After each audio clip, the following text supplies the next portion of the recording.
नमस्ते दोस्तों, आप देख रहे हैं सिनेमा हॉल और मैं अजय ब्रह्मात्मज। आज मैं नूतन की बात करूंगा। नूतन, उनका जन्म 4 जून 1936 को हुआ था, इस लिहाज से उन्हें याद किया जा रहा है।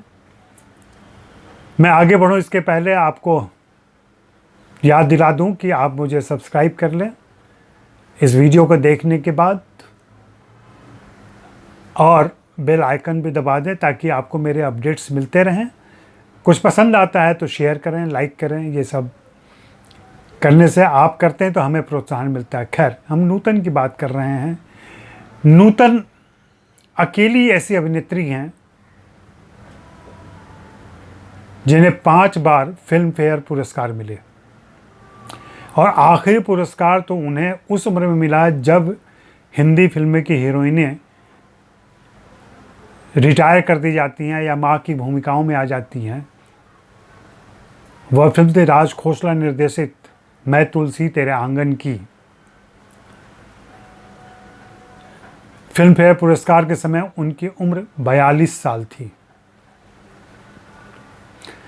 और फिल्म फेयर मिलने की शुरुआत सीमा से हुई थी। सीमा जो अमिय चक्रवर्ती की फिल्म थी।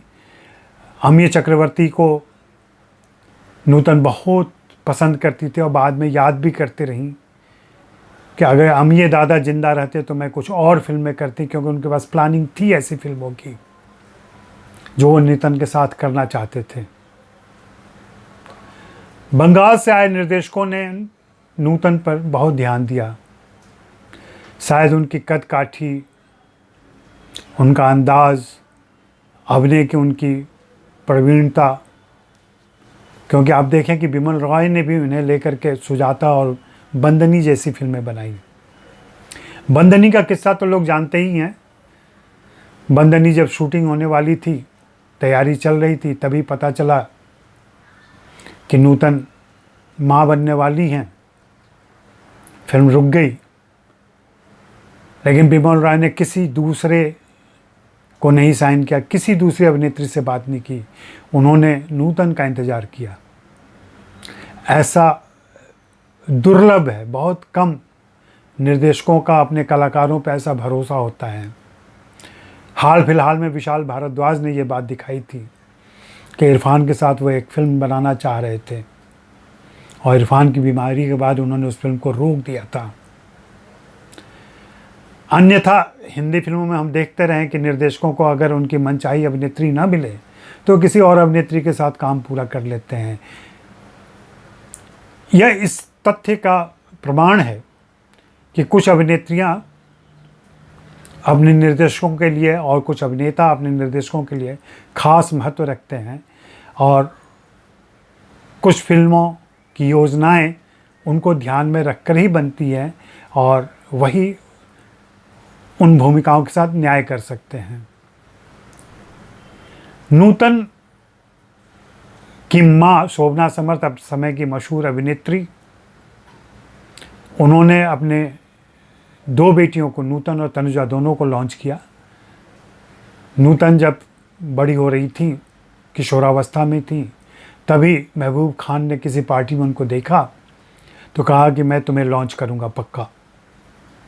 उनकी इस बात ने शोभना समर्थ को कुछ ज़्यादा ही प्रेरित किया, और उन्होंने 13 साल की उम्र में उन्हें लेकर के फिल्म बना दी हमारी बेटी।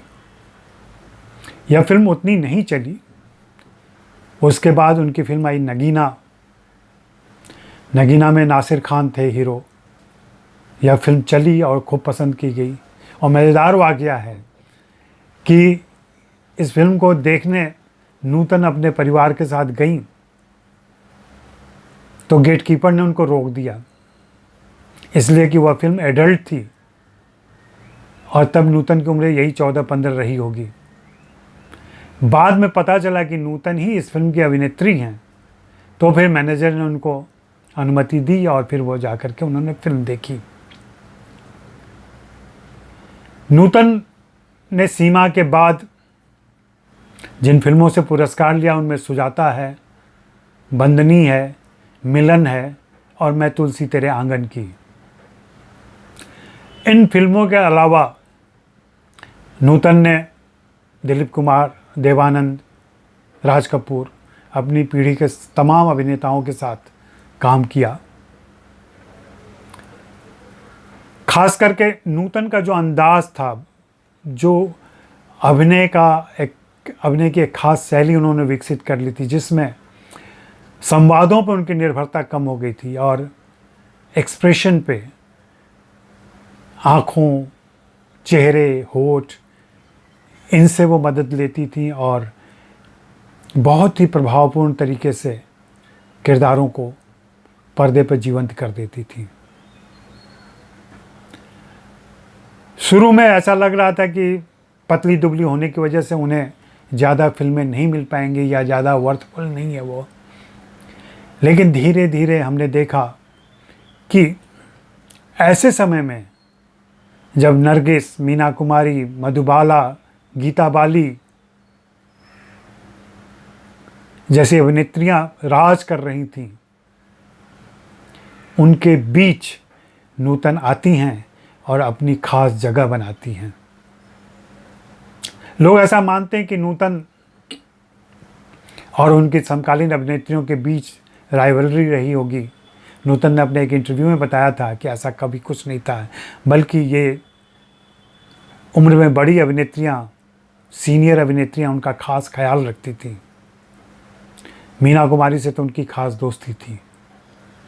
ये तब की बातें हैं, आज ऐसी बातें नहीं हो पाती हैं। नूतन ने लगातार काम किया और ऐसा बताते हैं कि जब उनकी शादी हो गई, सुजाता के बाद उनकी शादी हुई थी, तब नूतन को लगा था कि शायद अब फिल्मों में काम करना मेरा बंद हो जाएगा। अमूमन हिंदी फिल्मों की अभिनेत्रियों के साथ ऐसा होता है कि शादी के बाद उनके ससुराल की तरफ से, पति की तरफ से या सामाजिक दबाव में फिल्मों को छोड़ना पड़ता है। लेकिन उनके पति रजनीश बहल ने उनसे कहा कि देखो, अगर तुम पेंटर होती या राइटर होती तो क्या तुम अपना काम छोड़ देती? तुम पेंट करती, तुम लिखती, तुम अभिनेत्री हो, एक्ट्रेस हो, इसलिए तुम्हारा काम है यह और तुम्हें करना चाहिए और जी जान से करना चाहिए। हाँ, बस मैं इतना ही सलाह दूंगा कि कम फिल्में करना और चुनिंदा फिल्में करना। और हम देखते हैं कि नूतन ने लगातार चुनिंदा फिल्में ही की और कम फिल्में की। एक ही ख्वाहिश उनकी रह गई, वह फिल्म निर्देशित करना चाहती थी और इसके लिए उन्होंने जया भादुड़ी से बात की थी, लेकिन जया भादुड़ी ने उन्हें कोई सही रिस्पॉन्स नहीं दिया था तब। हालांकि राष्ट्रीय प्रोडक्शन तब राजी था फिल्म बनाने के लिए उनके साथ। अगर वह फिल्म आई होती तो वर्थफुल होती, देखने लायक होती, क्योंकि नूतन की अपनी नज़र होती, अपना नज़रिया होता जिससे वह फिल्म पेश करती। हिंदी फिल्मों में ऐसी कम अभिनेत्रियां हैं जिन्होंने इस तरीके से दर्शकों को प्रभावित किया है और संजीदगी की वाली भूमिकाओं में आप देखेंगे बहुत ज़्यादा नाच, गाने और उम्फ वाले रोल नूतन ने नहीं किए हैं। लेकिन हम सभी नूतन की कदर करते हैं। उनकी फिल्में सरस्वती चंद्र देख लें, जिसे कोई पुरस्कार नहीं मिला। मिलन देख लें, मिलन में डबल रोल में थी वो। तेरे घर के सामने देख लें। ऐसे बहुत सारी फिल्में, एक एक फिल्म की चर्चा की जाए तो बहुत लंबी बातें हो सकती हैं। तो आज उनके जन्मदिन के मौके पर हम उनको नमन करते हैं और याद करते हैं, और मौका मिले तो इस अनलॉक की स्थिति में भी, जहां आप अभी भी पूरी तरह से बाहर निकलने के लिए आज़ाद नहीं हैं, उनकी कोई फिल्म ज़रूर देखें आप। शुक्रिया, मेहरबानी, धन्यवाद।